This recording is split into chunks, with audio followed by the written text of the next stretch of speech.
what are the positive? Why would someone want to develop these things for positive reasons? I mean, they keep getting this word positive in there.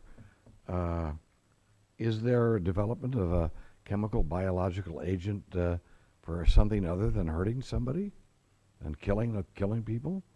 We've just tried to create a dichotomy here between different substances. I would seem to me that we're talking about a human endeavor that is in and of itself evil.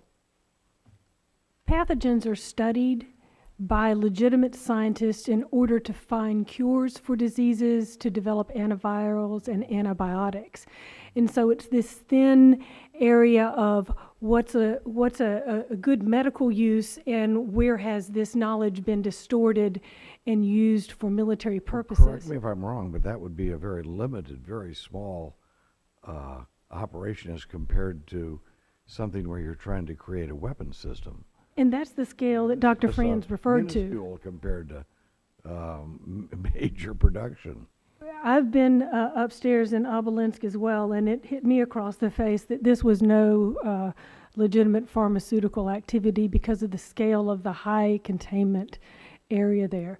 So indeed, in some cases, you can tell right away, not just by the physical infrastructure, that there are likely to be questions you want to ask that are hard questions about what are you doing here that is different from what you say you're doing here. And that's the crux of the verification methodology that the industry experts put forward in their monitoring proposal for the BWC. And they describe which areas of a facility that you would go to in order to get the best information and how you can monitor things just by looking at the documentation. And in Iraq, there were many things that they found just in the documentation that were both incriminating in some cases, and on other facilities it was very clear that they were engaged in legitimate activity, whether it was baking bread, making beer, or indeed making medicines. Well, so you can tell the difference. Mr. Leitenberg's point that you certainly don't, there's no way that you're actually going to learn less by having someone go into one of those situations, but it seems to me that, well, when people did go into this in Iraq, did you find people working on these positive type of chemical biological projects, or was this all just a total front? We didn't at Al Hakam or at Al Manal or at other places, but we did at Samara Drug Industries, for example. We looked at a lot of places, and it was just a handful that were used as negative. I think I was in. Used as what? Used for their weapons program. I'm sorry. And the rest of them were used for? Many of them were used for their biopharmaceutical industry, food industry. Oh yeah, it's very common. Well, there you go. I've learned something. Different sites. Right, different sites. Let me ask you this about the vote has been called, and the chair plans to try to finish his questions up for the next 5 minutes, and then we'll have to call it an end to the hearing. So let me go very quickly. The Nunn-Lugar, the effect of Nunn-Lugar. Someone indicated to me that they thought that Nunn-Lugar had a major impact, yes, of reducing the stockpiles of chemical biological weapons in the former Soviet Union, but what happened is that the actual weapons were systems that were upgraded. We were actually paying for upgrading the weapons systems there. The Nunn-Lugar program has done much to get rid of the Soviet chemical weapons stockpile. Okay, chemical. It did nothing to get rid of the Soviet biological weapons stockpile because we and the British believe that they got rid of the stockpile between late 89 and perhaps mid-91 by themselves. Now, part of that stockpile we then redug up twice because it was buried on this Vozrozhdenia Island. It was anthrax, and it wasn't decontaminated very well. We didn't want anybody to get it, so we dug it up twice and decontaminated it. So, yes, that was probably paid for by Nunn-Lugar. But in other words, the Russians got rid of their stocks initially by themselves. Now, the answer to Chris's questions, where are those cultures? Where are all the protocols? They're unquestionably sitting in the Ministry of Defense, the Russian Ministry of Defense, in the old 15th Directorate, which simply was renamed. It now has to do with biodefense. All they did was change the title. In the early years, they kept all the same people, and there are no doubt sitting there. Well, we saved our cultures in our own type culture collection. We saved 6,000 classified documents. We had a big team sitting at Fort Detrick in U.S. Amrid for 2.5 years, I think it was, looking at 17,000 documents, deciding which would be sequestered and kept and which would be released to the public. So there's no question that the Russians kept their documentation and their protocols. We don't think they destroyed that. Do you think, again, we were hearing about a dichotomy in the type of offensive system versus a non-offensive system of weapons, chemical, biological weapons. I didn't quite understand exactly, aren't we just talking, No. what's the, how can you, Mr. draw, Chairman, how can you make that distinction? I'm trying to figure that out. There are no Mr. Chairman, a differences. confusion has occurred, I think, in semantics here. We're only talking about weapons. We're not talking about good weapons, bad weapons. You know, we're talking weapons.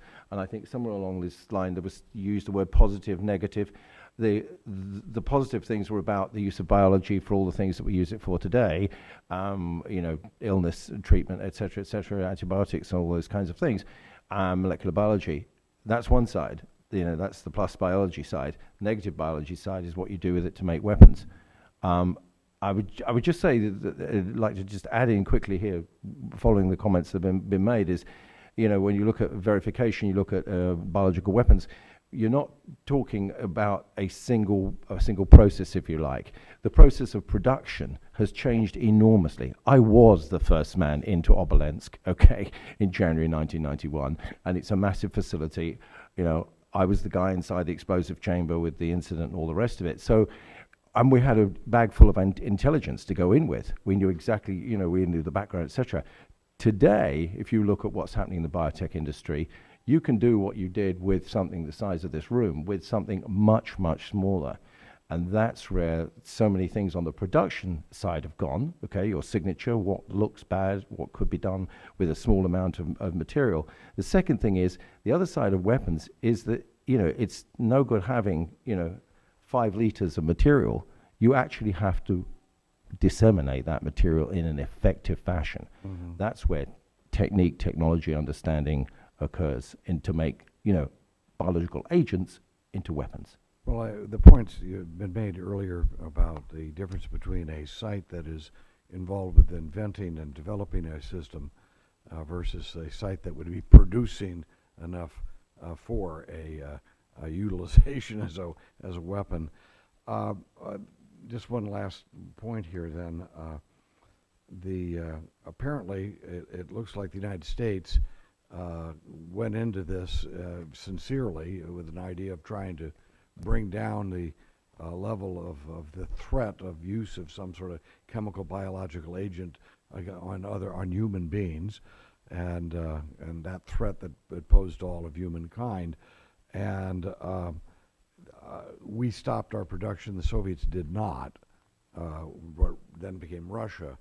I take it from testimony that Russia is still producing chemical biological weapons. No, Is that right? No. No, They're absolutely not. So they just No, didn't destroy what they had. We keep talking about an offensive and defensive program. First of all, a defensive there's no such thing as a defensive biological weapon. A defensive biological program means you make vaccines, you make pharmaceuticals, which is a chemical rather than a vaccine. You make masks, you make suits, you make particular kinds of clothing. That's all defensive. That's legitimate under the convention. You Okay. can do that. There's no such thing as a defensive biological weapon.